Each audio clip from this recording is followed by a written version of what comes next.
Sébastien Desbureaux est économiste au SEM et titulaire de la chaire INRAE de professeur junior. Il nous présente le projet qu'il coordonne et qui vise à accélérer la transition vers des énergies de cuisson propres au bénéfice de la protection du parc national des Virunga et des habitants riverains de Goma. Je travaille sur les questions liées à la protection de la biodiversité, surtout dans les pays en développement. Donc j'avais fait ma thèse à Madagascar sur la gestion des forêts. Après ma thèse, j'avais travaillé pour la Banque mondiale où je travaillais toujours sur ces questions notamment. Et j'ai eu la chance de travailler pendant 2 ans au parc national des Virunga. Donc le parc national des Virunga, c'est un des parcs avec la biodiversité la plus riche au monde, avec un nombre d'espèces record à travers la planète. Il y a plus de 500 espèces d'oiseaux, par exemple, sur un territoire qui fait à peu près 1/100 du territoire français.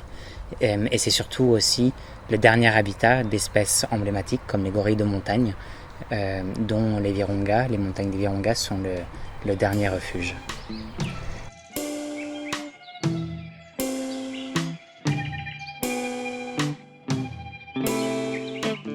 Le parc est localisé à l'est du Congo, une des régions du monde qui, depuis 30 ans, traverse une souffrance assez importante et une situation de conflit à répétition qui pose des défis majeurs pour la protection de ce parc.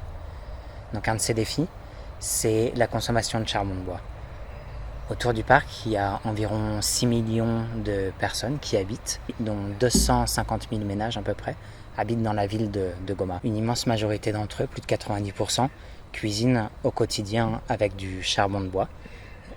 Et dans un contexte où la pression démographique autour du parc est vraiment importante, il n'y a pas assez de place en fait pour produire légalement du charbon en dehors du parc, et une majorité du charbon de bois qui est consommé notamment dans la ville de Goma est un charbon de bois illégal produit à l'intérieur du parc et qui rend la conservation de plusieurs espèces de plus en plus difficile.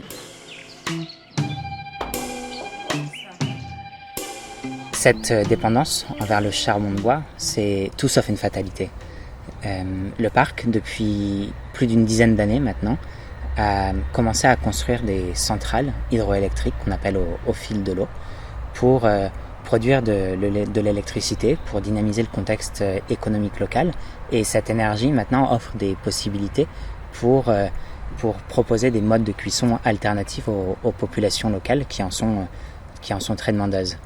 Et en parallèle de ces efforts faits par le parc, il y a eu tout un renouveau de la cuisson propre sur le continent, notamment avec des entrepreneurs africains du continent qui ont développé des appareils de cuisson adaptés aux différentes cuisines du continent qui sont hautement efficaces en termes d'électricité et qui aujourd'hui sont avantageuses dans l'utilisation d'un point de vue purement économique pour les ménages. Donc ces nouvelles technologies de cuisson à l'électricité sont super excitantes, elles ouvrent plein de nouvelles opportunités, mais il y a un défi assez majeur, c'est que ces technologies, ces appareils restent chers à l'achat pour les ménages, surtout dans des contextes comme l'Est du Congo, avec des niveaux de pauvreté vraiment importants.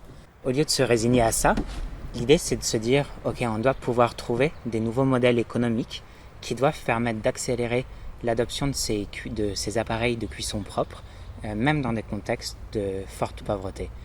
Et entre autres, pour la cuisson à l'électricité, toute l'idée qu'on a derrière la tête, c'est de dire que les ménages achètent leur électricité auprès de distributeurs comme celui qui est adossé au parc, et que, en fait, pour un distributeur d'électricité, subventionner l'achat de cette technologie pour les ménages pour être efficace, et eux pourraient simplement se rembourser dans le temps grâce aux hausses d'achat d'électricité par les ménages. Quand je travaillais encore pour le parc national, on a commencé à monter un projet dans lequel on avait pour but de tester la demande pour ces cuiseurs électriques dans la ville de Goma et voir si le modèle qu'on avait en tête de subvention de ces achats pour les ménages faisait sens tant pour les ménages que pour l'entreprise d'électricité adossée au parc et pour la gestion du parc dans son ensemble. Donc c'est vraiment un projet que l'on a co-construit avec les équipes du parc qui sont, elles, présentes sur le terrain au quotidien et quelques chercheurs qui, depuis quelques années, collaborent avec le parc et notamment des chercheurs en économie. ce que l'on voit, c'est que 85% des ménages, après 1 an et demi d'utilisation, utilisent régulièrement leur cuiseur électrique au quotidien et cuisinent environ la moitié de leur repas avec ce cuiseur électrique. Donc ils n'arrivent pas à éliminer complètement leur consommation de charbon de bois, mais celle-ci diminue quand même de 30%. C'est pas encore assez, mais c'est un début intéressant pour arriver à une protection plus efficace des forêts du parc. Ce que l'on pressentait et qu'on arrive à confirmer par notre étude, c'est que en passant de la cuisson au charbon de bois vers la cuisson à l'électricité, les ménages au quotidien font des économies assez importantes. Leur facture énergétique liée à la cuisson diminue de 30% environ. Et un autre aspect intéressant, c'est que cuisiner à l'électricité est bien plus rapide que cuisiner avec du charbon de bois, ce qui fait que les ménages se libèrent du temps dans leur quotidien pour d'autres activités. Tester avec cette expérience le potentiel de la cuisson électrique avec 1500 ménages, c'est un bon début, c'est super intéressant, ça nous a donné des résultats qui nous permettent de penser que maintenant on doit pouvoir essayer de généraliser la cuisson électrique dans un premier temps avec les 250 000 ménages qui habitent dans la ville de Goma et dès aujourd'hui plus de 30 000 ménages qui sont connectés à l'électricité et qui dès demain pourraient cuisiner avec un cuiseur électrique s'ils en avaient la possibilité. Ce nombre de ménages connectés à l'électricité va continuer à croître dans les années à venir. Les projections nous disent que d'ici 3 à 4 ans, plus de 100 000 ménages devraient être connectés à l'électricité. L'autre grand enjeu, bien sûr, c'est qu'arriver à réduire la consommation de charbon de bois de 30%, c'est un bon début.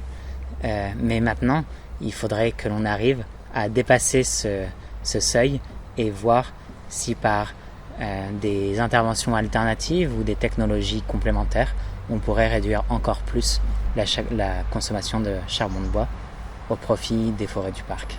En fait, c'est super enthousiasmant d'arriver à trouver des solutions qui permettent à la fois de combiner la lutte contre la pauvreté et la promotion de la biodiversité et trouver des synergies entre ces deux grands défis auxquels nos sociétés doivent arriver à trouver des solutions.